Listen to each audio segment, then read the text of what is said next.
안녕하세요. 담백한 대출 박순호 팀장입니다. 오늘은 많은 분들이 궁금해하시는 매매자금 대출에 대해서 알아보도록 하겠습니다. 많은 분들이 본인도 모르게 집을 덜컥 계약을 하시고 나서 매매자금 대출을 알아보시는 경우도 있습니다. 혹은 내가 소득이 높으니까 대출에 대해서 문제가 없겠지 하고 계약을 하셨다가 다주택자 LTV 요건에 걸리셔서 잔금이 부족하신 경우를 겪으시거나 또는 소득 요건 DSR 계산을 하지 않으셔서 생각보다 LTV 70% 최대 한도가 나오지 않아서 매매 잔금에 어려움을 겪는 분들도 많으신데요. 오늘은 내 집 마련을 할 수 있는 매매 잔금 대출에 대해서 설명해 보도록 하겠습니다. 매매 잔금 대출 우선 설명드릴 것은 호가나 계약서상 매매가 기준이 아닌 KB 시세를 기준가로 잡고 있다는 것입니다. 금융사에서는 공신력이 있는 KB 시세를 기준으로 대출의 기준가를 잡고 있고요. 내가 부동산에 대한 매매 계약을 10억에 했으니 10억의 70%인 7억의 대출이 나올 거야. 이렇게 생각하시면 안 되시고요. 해당 부동산의 KB 시세를 확인하는 것이 가장 중요합니다. 예를 들어 KB 시세가 9억이었다면 97에 63, 6억 3천까지 밖에 대출이 안 나오기 때문에 본인이 부동산 매매 계약을 10억에 했다고 하시더라도 대출이 적게 나와 곤란한 상황을 겪으실 수도 있습니다. 여기서 팁을 드리자면 본인의 매매가가 KB 시세보다 낮은 경우라면 대출을 좀 더 활용하실 수 있는데요. 예를 들어서 매매가가 10억이었지만 KB 시세가 11억인 경우에는 70% 7억 7천에 대해서 대출이 나오실 수 있고요. 2억 3천만 갖고 계신다면 10억짜리의 부동산 매매 계약을 완료하실 수도 있을 겁니다. 반면에 KB 시세가 매매가보다 낮다면 본인의 실투자 자금이 좀 더 들어간다는 점 사전에 미리 기억하시고 본인의 매수 자금 계획을 미리미리 세워보시길 바랍니다. 그렇다면 여기서 의문점이 있으실 수 있는데요. 내가 구매하려는 부동산은 KB 시세가 없어요. 그럴 경우에는 어떻게 해야 되죠? 하는 의문이 드실 수도 있을 겁니다. KB 시세가 없는 부동산의 경우에는 금융사에서 KB 시세 다음으로는 테크 시세를 기준으로 기준가를 잡고 있습니다. 이렇게 KB 시세와 테크 시세의 순서대로 금융사에서는 기준가를 정하게 되고요. 두 가지 KB 시세와 테크 시세 모두가 없는 경우라면 탁상 감정 이후 정식 감정을 통한 감정가를 기준으로 부동산의 기준가를 정하고 있습니다. 다음으로는 LTV에 대한 설명입니다. 비규제 지역 기준 현 시점 서울 4개구 강남, 서초, 용산, 송파 4개 구를 제외한 모든 지역이 비규제 지역으로 해지되었는데요. 비규제 지역 기준 무주택자 LTV 70%, 다주택자 LTV 60%, 그리고 투기 지역 무주택자 LTV 50%, 다주택자 LTV 30%의 최대 한도를 보이고 있습니다. 따라서 본인의 주택수 보유 수에 따라 사전에 LTV 한도를 계산해 보시는 것이 좋고요.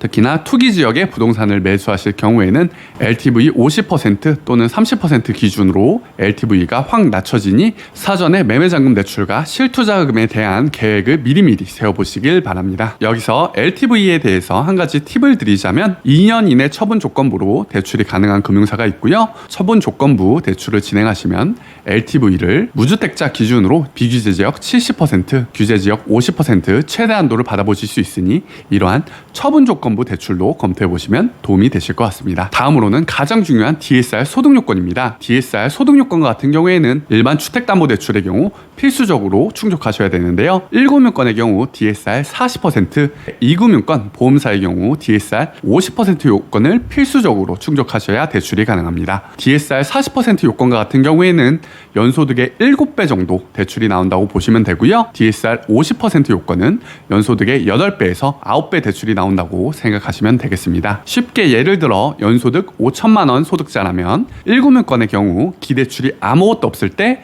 7배인 3억 5천까지 대출이 가능하시고요. 2금융권과 보험사의 경우 기대출이 아무것도 없을 때 DSR 50% 요건의 경우 4억에서 4억 5천까지 최대 한도로 주택담보대출 한도가 나오신다고 생각하시면 될 것 같습니다. 여기서 가장 중요한 팁은 기존의 신용대출, 마이너스 통장, 차량대출, 그리고 현금 서비스, 카드론 등 일반 신용대출이 있으시다면 DSR의 큰 부분을 차지한다는 것인데요. 기존 신용대출들은 만기를 5년으로 계산하고 있기 때문에 같은 금액이라도 주택담보대출 5천만 원에 비해서 신용대출 5천만 원은 DSR에 훨씬 더 큰 비중을 차지하게 됩니다. 따라서 사전에 매매잔금을 준비하시기 전에 내가 이러한 신용대출들이 많이 있다면 DSR 계산을 미리 해보시는 것이 좋고요. 이러한 신용대출들 때문에 DSR 소득요건에 걸리셔서 매매잔금 최대 한도가 안 나오시는 분이라면 신용대출 동시대안을 이용하신다면 문제를 해결하실 수 있을 겁니다. 신용대출 동시대안과 같은 경우에는 예를 들어 연소득 5천만 원 소득자 1금융권 7배 3억 5천까지 매매잔금 대출이 가능하신데요. 신용대출이 5천만 원 있어서 DSR 소득 요건에 걸리셔서 1금융권의 매매잔금 대출이 1, 2억밖에 안 나오는 경우도 있습니다. 왜냐하면 신용대출 5천만 원은 주택담보대출 5천만 원에 비해